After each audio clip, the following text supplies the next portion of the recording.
તે અજવારા કર્યા આશા પુરાના આશીર્વાદ જવાનોને મળ્યા છે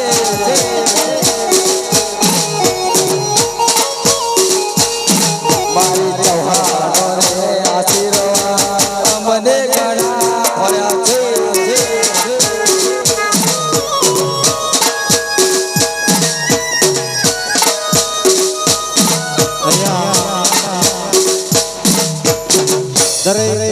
માતા બહેનોને ખાસ તે ગરબાની લાઈનમાં જોડા અને એક જ લાઈન કરવા ખાસ વિનંતી.